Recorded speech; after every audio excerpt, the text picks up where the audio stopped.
যদি 25 বছর পর 50 বছর পরেও আওয়ামী লীগের কোনো নাতি পুতি কেউ ফেরত আসে, আপনাদের বয়সে 101 বছর হলে আপনাকে মৃত্যুদণ্ড দেওয়া হবে। ইন্ডেমনিটি কিন্তু বঙ্গবন্ধু শেখ মুজিবুর রহমান হত্যার পরেও দেওয়া হয়েছিল।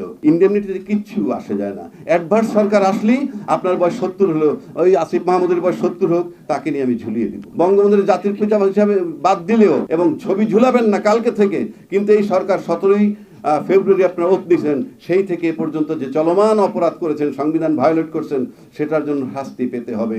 বাংলাদেশের 53 বছর যাবত আমি না বললেও এরশাদ সাহেবের পরের থেকে দেখব যে বাংলাদেশটা দুই ভাগে বিভক্ত, আমলা এবং সাধারণ জনগণ। আর আমলার সাথে যোগ দেয় কারা? সাধারণ জনগণ, যাদেরকে নির্বাচন করে পার্লামেন্টে পাঠায়। তখন আমলা আর ওই সরকারের প্রতিনিধি একত্র হয়ে যায় তারা ইসরায়েল, আর দেশের বাকি জনগণ হলো ফিলিস্তিন। দীর্ঘ 53 বছর বলেন আর 20 বছর বলেন, আমরা তাই দেখছি। যেখানে সরকার যাবেন জনগণের প্রতিনিধি হয়ে, সেখানে গিয়ে তারা আমলাদের সাথে আতাত করেন। ভাইস ভার্সা, তোরা তোদের মতো চলবি, আমাকে শুধু ক্ষমতায় রাখবি।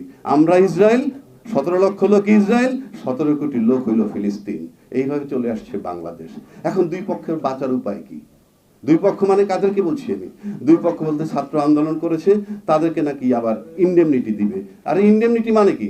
দায় মুক্তি। দায় মুক্তি মানে আমি অপরাধ করছি, আমি অপরাধ তো করি নাই।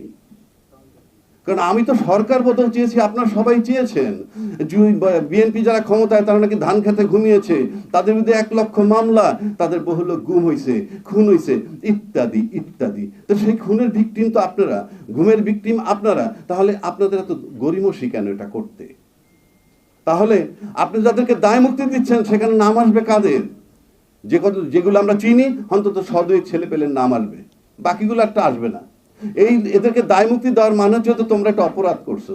আমি জানতে চাই, সংসদে যদি সাহস থাকে, যদি আপনাদের মনে করেন এরকম অধিকার থাকে, পার্লামেন্টে প্রস্তাব উত্থাপন করেন কালকে সরকারি পক্ষ থেকে অথবা বিরোধী দলের পক্ষ থেকে, যে জুলাইতে যে ঘটনাটা ঘটছিল, সেই ঘটনার সন্ত্রাসী ঘটনা, সেই ঘটনাটা কি মানে কি সরকারি ঘটনা বা সন্ত্রাসী ঘটনা কিনা, এই ব্যাপারে প্রস্তাব আনেন।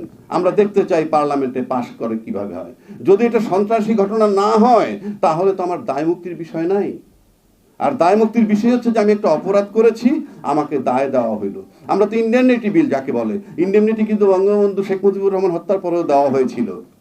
ইন্ডেমনিটিতে কিচ্ছু আসে যায় না। অ্যাডভার্স সরকার আসলেই আপনার বয়স 70 হলো, ওই আসিফ মাহমুদের বয়স 70 হোক, তাকে নিয়ে আমি ঝুলিয়ে দিব। কিন্তু আমার প্রশ্ন হচ্ছে, দায় মুক্তিটা কিসের? আমার তো দায় নাই। আমি দেশকে মুক্ত করেছি, জনগণকে মুক্তি দিয়েছি, সেটার জন্য যদি আমার দায় মুক্তি সনদ নিতে হয়, এটা ট্র্যাজেডি। এইবার আসেন, যারা, এটা হলো ছাত্রদের জন্য, তাদের দায় মুক্তি, অর্থাৎ তাদের মুক্তি পাওয়া দরকার। আবার সরকারে যারা আছেন, তাদেরও মুক্তি পাওয়া দরকার। একটু আগে বলেছি, আপনি সংবিধান ভায়োলেট করতেছেন।